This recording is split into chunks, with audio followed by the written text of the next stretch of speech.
Hi, everybody, and welcome to another exciting edition of Words, Images, and Worlds. Delighted on this episode to be talking with someone whose name I know very well from years and years of comics.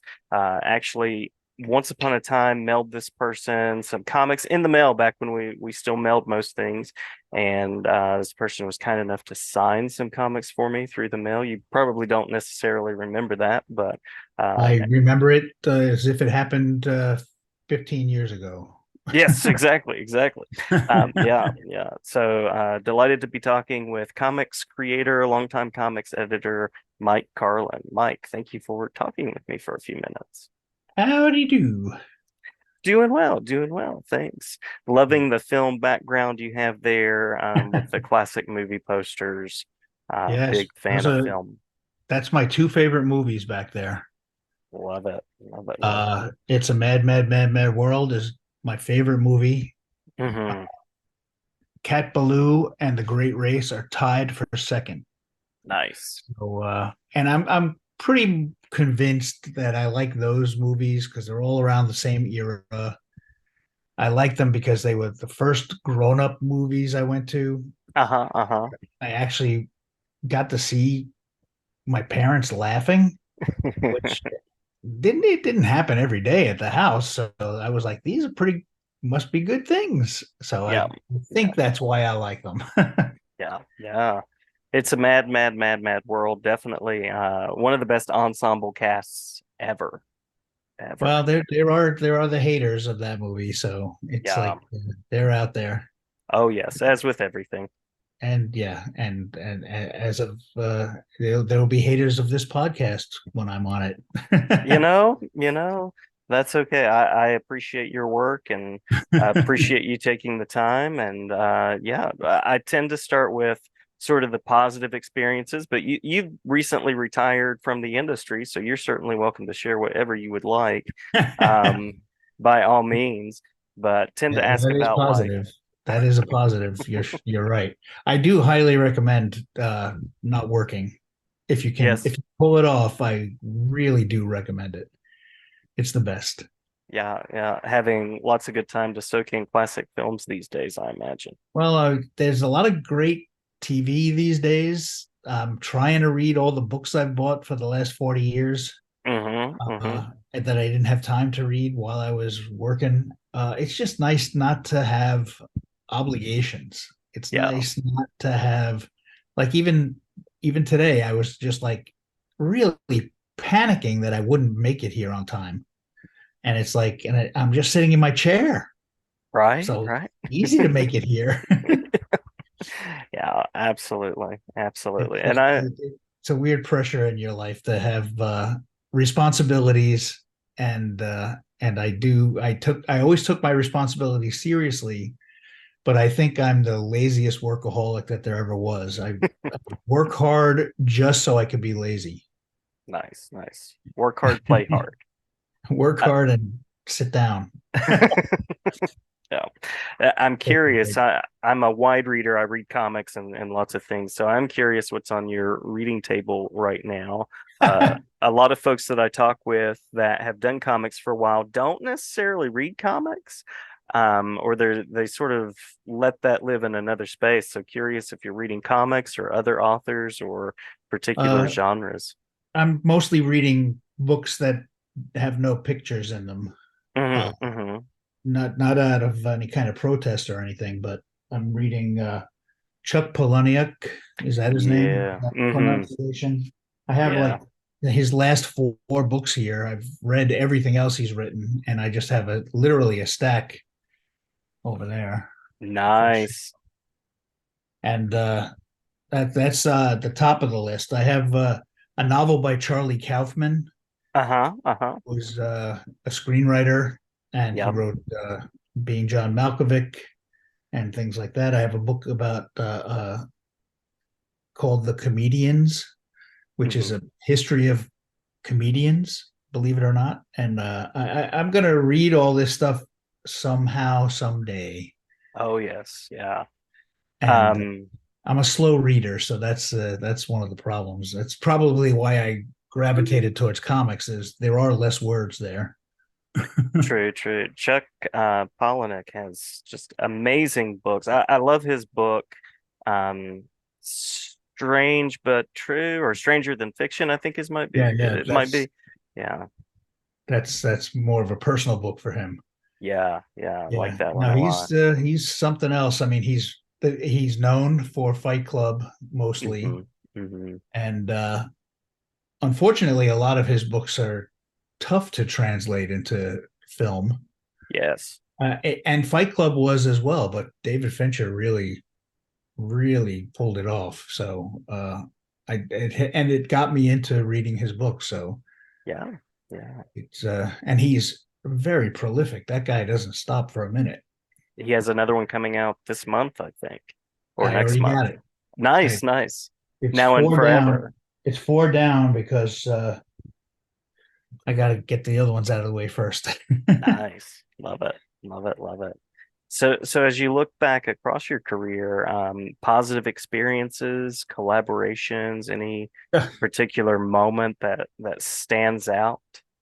the, I've had some positive collaborations, that's for sure. I mean, obviously Hmm. the Superman comics and the group that I put together to work on those books Hmm. was it worked out okay for everybody. I think it was good for the readers. I think it was good for DC. I think it was good for everybody who was in the pile. Only Jerry Ordway was there before I got there, and uh, and I had worked with him on the Fantastic Four, believe it or not, when I was at Marvel, and Nice. so we were all friendly, and it was just it worked out, and there was pressures, obviously deadline pressure being the most obvious one, Hmm. but then there's rivals in the office. We had people who didn't think our Superman was the way to do it and whatever, Right. but we it really was great. It was great. Second to that, my best collaboration ever was with a guy named Mark Grunwald, who Hmm. was my first boss in comics, and I was his assistant editor. But then when I went to DC and he was at Marvel, we were tasked with coming up with the Marvel versus DC project, Hmm. and our bright idea to do amalgam comics was the greatest thing I think we ever could have come up with. I Yeah. think it was Yeah. really fun. It was, again, fun for the readers, fun for us. It never happened before, and it couldn't have happened without us because it was our dumb idea. It was just it really worked out pretty good. Yeah, So those are those are great. the collaborations I like, is when the projects actually uh shine because we're having fun. Hmm. It really does. It helps everybody. It makes everybody happy. Yeah, I have really good memories of Dark Claw in particular. Just a very, very Yeah. cool character combination. Well, we got two iterations of those amalgam books out there, and when they did the animated version of that, it was really, I just thought, extra funny. Hmm. Hmm. Absolutely, absolutely. Um, so along the way, I imagine you also discovered and nurtured some talents as part of your work. Any I, particular I guess relationships so. there? I guess so. I mean, I wouldn't say that I was the big, discoverer. I was the guy who maybe noticed somebody and would jump on them when I saw their work elsewhere. Hmm. Hmm. I mean, Tom Grummett on Superman, and first on Teen Titans, uh, or the New Titans when I was the editor of that for 5 minutes. Hmm. He was a great collaborator and somebody to work with. Uh, I guess the only person I ever really discovered was a guy named Dusty Abel, and he was kind of like a Michael Golden type artist when he showed up, Hmm. and he literally was in a line in San Diego to show me portfolios, and people showed portfolios to editors at comic conventions all the time. He gave me his packet. I looked at it, and it was like, it's okay, it's good. And then I actually had a job for him, and I called him, and his phone number didn't work. Uh, And the next year, I did the same portfolio review again, and there was a guy standing in line, and he waited to be the last one. He wanted to hear me talk to everybody else. And then he showed me his packet, and I was like, "Hey, you're the guy from last year. I tried to call you." And he's like, "What?" And it was just I gave him a Superman annual at that point to right there that day. We went out to dinner with Brett Breeding and some other DC people. And so yeah. that was my big discovery story. And then Dusty was he was kind of like not the greatest with deadlines. No Hmm. offense, Dusty, if you're listening to this, but he got into the animation world and he designs the characters for he worked on King of the Hill for a long time, and he then switched over to Warner Brothers, so he was working on the DC animated movies and the and Young Justice. So Hmm. we ended up working together again there. So it was kind of fun. And it was a place where his final art you could kind of just take it off his desk because he was in the office. You didn't have Yeah. to wait for him to mail it. He was very much a perfectionist, which is a good thing and sometimes a bad thing. Right, right. And so he's the only person that I would say that I actually found and did something first with. Yeah. Yeah. You mentioned deadlines there, and that's one of the it's got to be the most stressful part of being an editor is trying to get people on deadline. And I've listened to some stories of sort of the old classic Marvel days and some of the issues with deadlines there. So, and I've edited some academic things myself, and I can speak to that of, hey, where is this? Where is this? So, yeah, I imagine that's not fun. It's definitely a grind. And honestly, 13 years back when I was given the chance to get out of editorial Hmm. to work on the DC animation projects, it was a relief to have Warner Brothers Animation Hmm. doing all of the worrying about hiring artists, firing artists, Yeah. deadlines, putting together whole projects. And I was just there to offer opinions about stories. And Hmm. that is much easier. Yeah. But I was also the guy who made sure that I was never the holdup. If I got a script, I wasn't always aware of when scripts were going to be coming in. Hmm. Whereas when I was the editor, I told people when they were supposed to be coming in. So I knew about when to expect stuff. So I kind of had to jump on things right away in animation. That was the only thing that was a little out of my control. But I would read stuff literally the day I got it, whole movie scripts, and offer my notes the next day just so that I wouldn't be the holdup. Because I Hmm. totally take that deadline thing seriously. I think but it is a stressful thing. It it's a never ending battle. Yeah. Yeah. When you mentioned DC animation, I mean, that was, I sort of came into comics and DC Comics with like the Tim Burton Batman films, and then immediately the world of Paul Dini and Bruce Yeah. Timm was out there. So, so many great things have been done in the world of animation that I feel like it's been really good for those characters and That was stories good too. timing for you because I had already been through working at Marvel, and I got to DC right before the first Batman movie came out, and it Hmm. was a great thing because it was such a solid movie. Hmm. You Hmm. know, everybody's got their quibbles with everything, but it was a good thing to have out there, and that inspired Warner Brothers to do the animated TV show Yeah. and Yeah. and to do it straight. And obviously, Bruce Timm had a big hand in that. People always mention Paul Dini alongside. The guy that doesn't get mentioned enough is Alan Burnett. Hmm. Hmm. He was still working on our DC movies when I got to Los Angeles, and he's like the quiet storm. He was the secret weapon. He's the guy that nobody thinks about, but he had the chops. He got it all together, and Yeah. he held his breath for the good ideas, and it was liked by everybody. So he was just like he was the perfect glue for Mhm. those other creative types. He really was a top notch. And then, obviously he went on to do all the Superman shows and Justice League shows and all of that stuff with those same guys. Mhm. Mhm. So he was good. He was good for DC. Yeah, absolutely. Then he Absolutely. retired. So I try to do everything Alan Burnett does. That's why I retired. It's a life motto. Yes.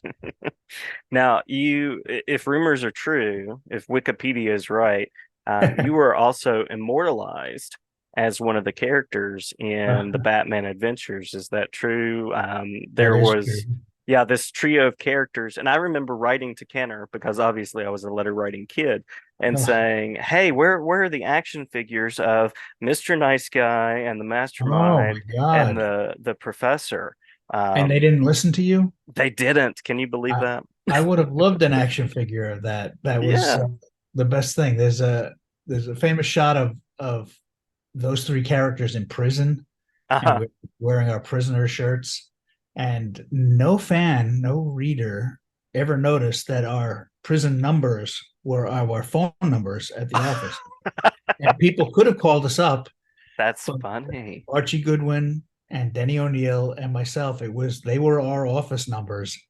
Oh And wow. could have called us up any old day you wanted to, but nobody even tried. So that was pretty good. We got away with that one. That was the crime of the century. Yeah. I mean, talk about a mastermind, right? I was the mastermind of. I wasn't the mastermind of that. That was done by other editors and a writer who used to be an editor on staff. Uh, Kelly Plunkett, I think. No, Yeah, no. yeah. Yeah, he was, and it was their idea to just make fun of us three guys who were in charge. Yeah. And of course, Archie was Mr. Nice, and Denny was the professor, who hmm is very professorial in life. And I was the mastermind because I was the guy who had to wrangle everybody else to do stuff in the office. So that's Yeah. why I was always the baddest guy of the bunch. They were nice, and I did all the hard, dirty work. Somebody's got to do it, right? Somebody's got to do That's what I thought, but turns out I should have just let them do it. it. Yeah, no. And Mike Parabek, I think, was Yeah, one of the he was initial on it. artists on that. Yeah, Yeah, yeah. yeah. So how does it feel to be immortalized in that way and to have been part of comics in that way? Oh, well, I loved it. I mean, it's pretty minor. I can't believe anyone wanted an action figure of those guys because they were just guys in street clothes. But yeah, I have one of the covers that I got from Parabec, and I have the with the after Archie Goodwin passed away, they did a goodbye to Mr. Nice installment. And Mhm. I have a page from that as well where my character is hugging his character, and it's just like these are very much prized possessions. Yeah. I Yeah, won't that's be I won't be selling them when I'm purging. yeah, yeah. So, looking back, but also looking forward, what do you envision next for the world of comics and the industry? I tend to leave that up to the people who are doing it now. I'm letting them, be in charge. Basically, it's like it's time for younger people who were my age when I got into it, to start thinking about what's going to happen next. hmm I do think, obviously, comics are pretty expensive. They True. cost it, and it's tough. Like when I was starting doing comics, they were 60 cents. Obviously, when I was reading them, they were 10 cents and 12 cents. But 60 cents, 75 cents, a dollar, you can Yeah. try something new. $5 a comic. How do you try something for $5? It's Mm-hmm. tough to get people to take a chance. You have to already know you like something to be Yeah. spending $5 on it. That's a lot of money. So I think obviously the online comics are going to be more important. Hmm. Graphic novels, the young adult graphic novels are definitely going to be where it's at. And it's going to be, I think it's going to be less Marvel Universe and DC Universe, and that's okay. Now we got movies to do that Hmm. True, true. for us. All of And the media. yeah, coming out every week, there's another superhero movie, all doing a multiverse too. Hmm. Hmm. So the past can come back, and Yep. the older actors and the newer actors can interact. Well, I think we've overdone the multiverse of movies and TV shows at this point. It's like Yeah. DC did it first, which we don't get credit for because Marvel did it first in movies. Hmm. But uh they did it once a year in one comic. And Justice League would have a crossover once a year. Yeah. That would Even that seems like a lot to me. But and then when Crisis happened, it was supposed to stop, Hmm. but it didn't stop. Yeah. And now Yeah. it is Yeah. about saying, "Oh boy, we've had three Spider-Mans in 13 years, so let's hey, they're all out of work at the same time. Let's put a camera in front of them." Yep. Yep. Exactly. Exactly. Yeah. So, and And Michael it's Keaton gets fun. to come back. Well, I'm glad he did come back. I'm sorry that there's been so much hoop-de-doo about the other movies he was supposed to come back in, Hmm. Hmm. but it's like everything's kind of up in the air these days. I've always felt like I wish we just would do Batman Beyond and with Yeah. him and get it over with, and now that's probably not going to happen. Yeah. That would have been great to see, though. That would have been really great to see. It would have been the perfect use and perfect return, and he could just sit in a chair. He wouldn't have to jump on a kitchen counter or anything. True. True. Fighting with spaghetti. Yes. Very true. Yeah, but that was a good explanation of the multiverse, I think. Oh, yeah. True. True. So have we missed anything in the interview that you want to make sure to share? Anything that you want to give voice to before we close out? No, I can't believe it's already over. It was like I was anticipating this all week. Oh, Uh, yes. Yeah. All the hard-hitting questions, all the trying to think of how do I answer this without hurting someone's feelings. No, Yeah. it's like I got nothing. I'm done. I did my thing. Now the work will speak for itself over all the millennium, and it's now somebody else's turn. Yeah. So it's always good to know when to step out of the way and let the next generation do their thing. Well, and the nice thing about reading right now is that everything is a click away. And so It's your true. entire oeuvre is accessible on one of these. So Yeah, anybody out there that wants to check something out can go and revisit or visit for the first time, and you can enjoy having spent a career putting stories out there and guiding stories and enjoy some Chuck Palahniuk. it's true. Well, when we did even the death of Superman, which I knew was going to be a big deal for the rest of my life, it's like Hmm. the fact that it's just so easy to get it. Yeah.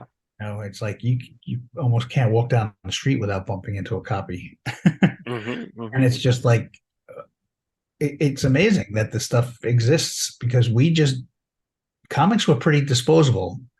except to comic fans, and they didn't add up to everybody. And I just think it's great that somebody, like when I was a kid, a comic from 20 years earlier was like a relic. And Hmm. now Yeah. people have to kind of catch up on anything that matters, and they can. Yep. And it's just Yeah. there, and it's just the best. It's a great thing. Really is. It really is. And you mentioned Death of Superman. I mean, along with Crisis, that's kind of a storyline that people have tried to capture and repeat, and you know, to the point that superhero characters now die all the time and then come back a few issues later. But there's just nothing like that first storyline and experiencing that for the first time as a reader. Just a major moment in comics. Well, thank God there was no internet when we were doing it because we actually managed to keep stuff secret It Right. it we did surprise people when the cyborg turned out to be the bad guy. Spoiler alert. Uh-huh. Uh-huh. But it was a big shock. And then you still didn't have to read it right away. You could have bought it a week later, a month later, and still been surprised.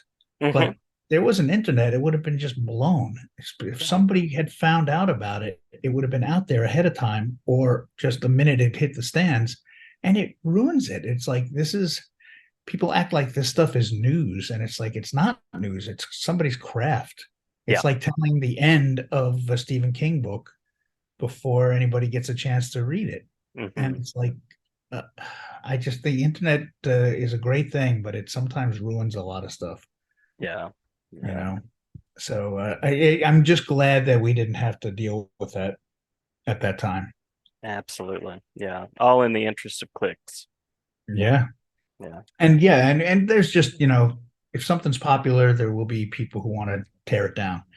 Right. So we didn't have to deal with that in our face. It was out there, I'm sure, but it wasn't in our face. So that was good. And that kind of helped because we could deal with the people who were reacting positively and the sales Hmm. figures. The sales Hmm. figures were definitely a great motivator. Yeah, yeah, I'm sure. There weren't a lot of comics or references to comics that I saw as a kid at school, but I remember sitting in an art class in school and I looked over and my friend that I didn't even know was interested in comics was drawing Superman in a casket. I mean, it had just that kind of cultural appeal that people were really interested in it. Well, a lot of people wanted to see Superman in a casket, so that we gave them what they wanted. Yep. Yep. That's what it was all about. Absolutely. Absolutely. Well, sir, thank you so much for a wonderful talk. Thank you.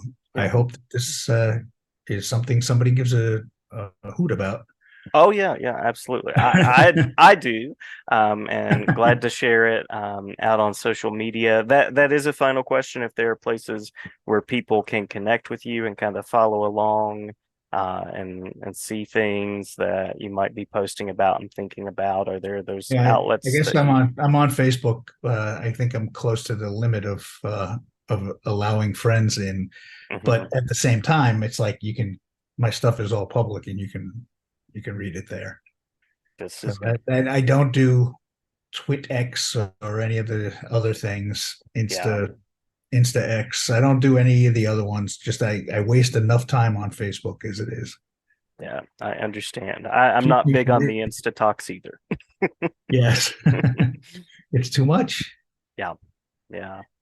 And I literally have nothing to promote because I'm not doing anything. Just I just talk about what TV shows I like. Yeah, yeah. Which is a good use for social media, I think. Talking about That's the what I art think. and the stories we love. Yep. It's all about, and if you have similar tastes to mine, maybe you'll try something that I mentioned.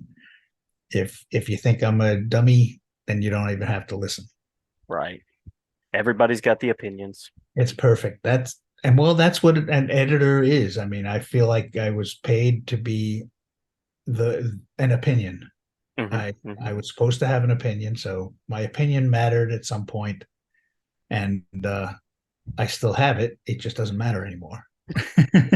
Well, there are lots of people out there with unpaid opinions, but I appreciate the opinions that you were paid for very much. So, Yeah, it worked out for everybody, and I thank you for thanking us.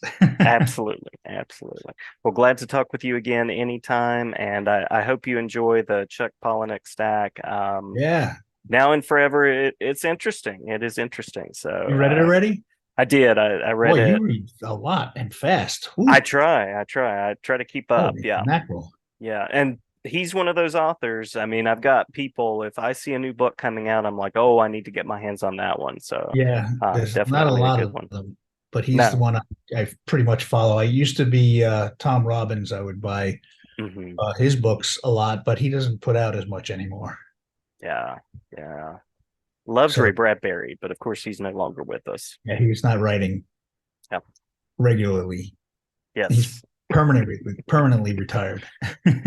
Hopefully out there in heaven somewhere crafting Yeah, about he's a piling short up books story a for you to day. read.